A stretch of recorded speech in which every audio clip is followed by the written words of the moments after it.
Yeah, man. So um, just needing to know that once again, as I was saying, you know, good, good, good Christian people, good, beautiful, meaning people, good, wholesome, good-hearted, loving people, you know, ultimately being trapped in this brain chained um, mental bondage, you know, psychology, and to understand that that's what Egypt means. Egypt means mental bondage, spiritual bondage, a land of spiritual bondage, which ultimately is America. America is the Egypt that the Bible speaks of. The great whore of Babylon. Baby London. You know, needing to and most importantly, from black to white, from black to white. As I said earlier, and I may repeat again. Understanding how this brain chain, spiritual bondage, psychology has leaked itself right into our lives of today. Because this is a book that we all predicate around our lives.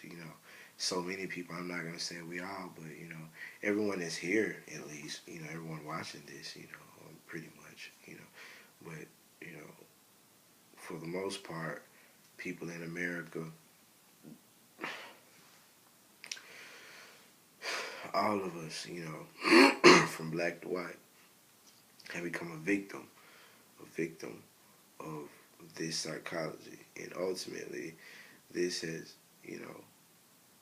totally um, put a major pause on our progression, advancement, and liberation, you know,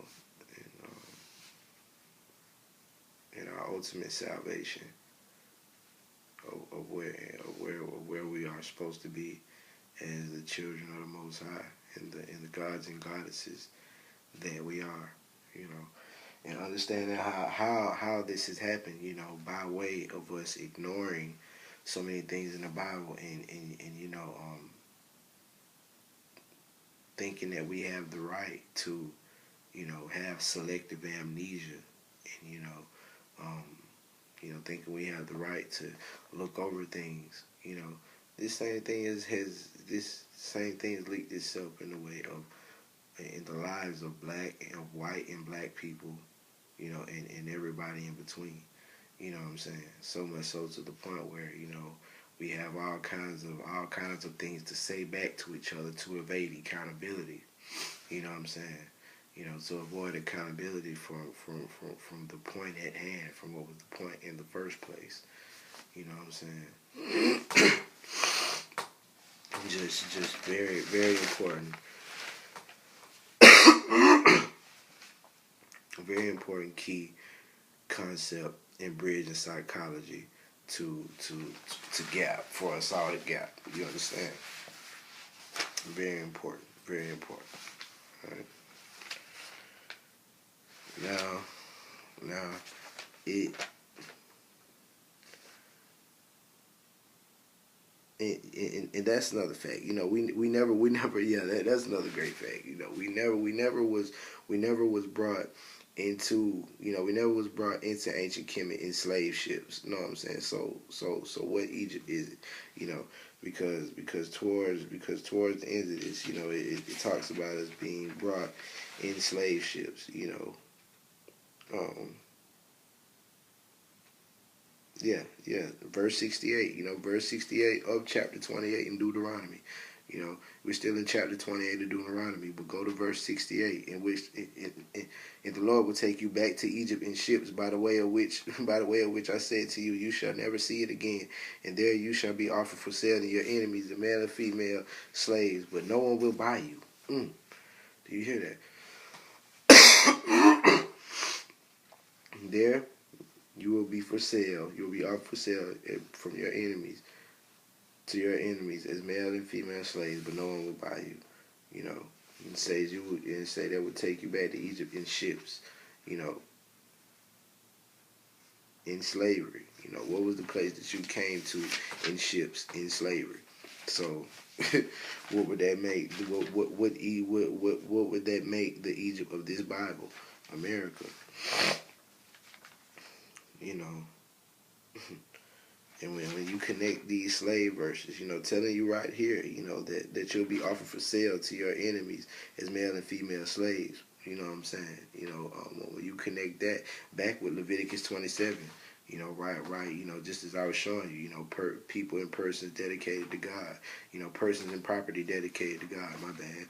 Persons and property dedicated to God, Leviticus 27, you connect Leviticus 27 with this here in Deuteronomy, you know, Deuteronomy chapter 28, verse 68, you know, and also the verses that precede, you know, verses 45 through 48, you know, I mean verses 45 through 53. I apologize.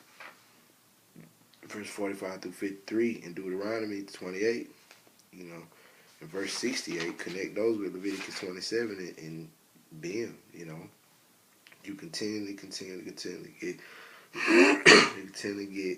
you know, the evidence of the root of this American culture, you know, the root of this American culture, you know, of this spiritual Egypt, you know, this spiritual Egypt, this voodoo culture, this true voodoo culture, American Western. The Western way has been a voodoo culture in all of its factions, you know, the way it is kept, you know, the way it's just totally, you know, perverted the concept of everything, you know. Yeah. Now, Psalms 94, verses 20 and 21, okay? Let's check out Psalms 94, all right? Psalms 94.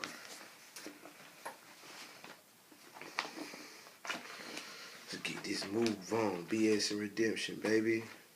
The biblical slavery, point out the bullshit, and the overall beautiful, wonderful, groundbreaking, mountain moving, earthquaking Bible study. Iron like the lion in Zion, you heard me. Alright, Psalm 94. Let's go to Psalm 94, verse 20 and 21, alright?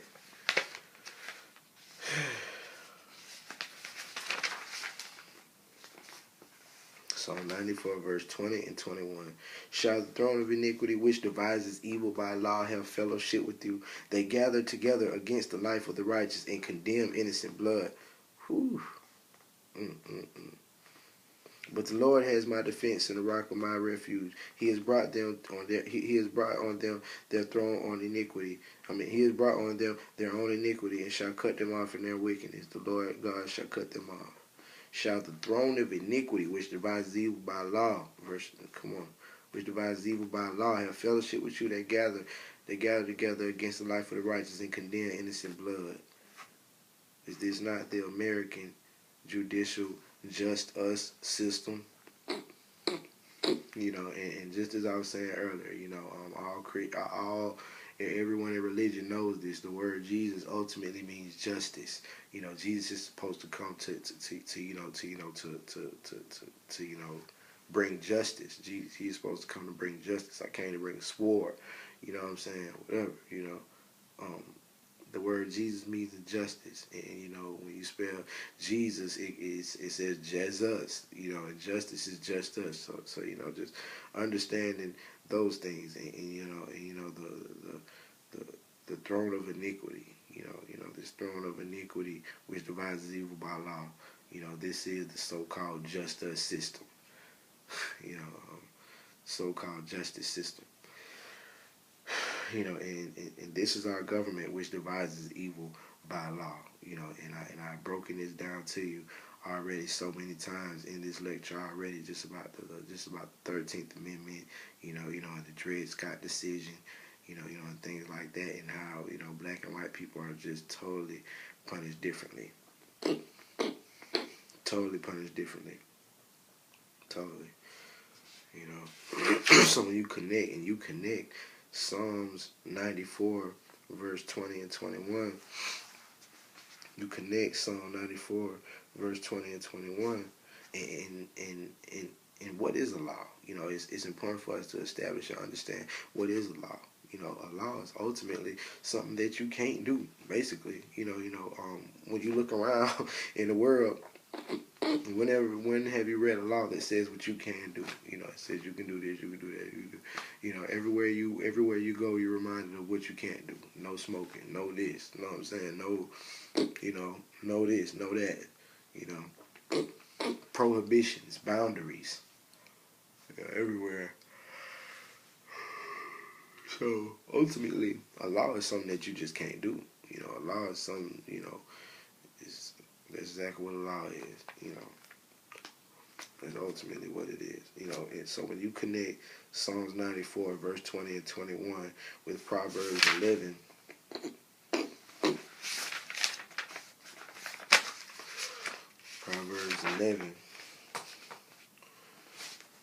with Proverbs 11, and it talks about right here at the top, dishonest scales are an abomination to the Lord, but a just weight is his delight.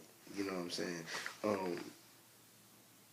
Telling you that dishonest scales, talking about dishonest scales, and there was another verse earlier. There was another verse earlier that I gave you that says, the Lord, the Lord delights in a just measure. The Lord delights in a just measure.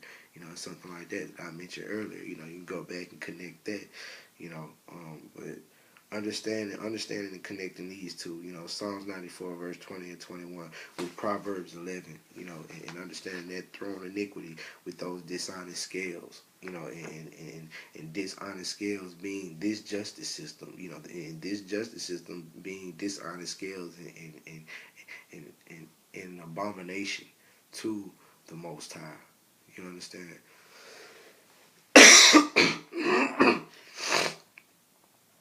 These things are very important to understand.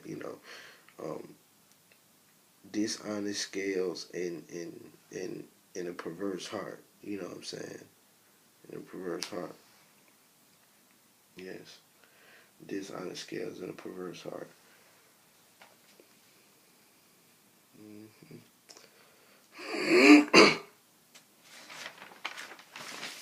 So, that's amazingly, you made it to the end of the BS. You know what I'm saying? So, give it up for yourselves, because now it's time for the redemption, baby. And this is where this is the, that everything in here is beautiful. This all of this shows us why the Bible is such a wonderful, awesome book, and why we are still in church. But it shows us exactly why we are how we are. You dig? Amen. God bless. Stay tuned for the redemption half. Peace. Shit.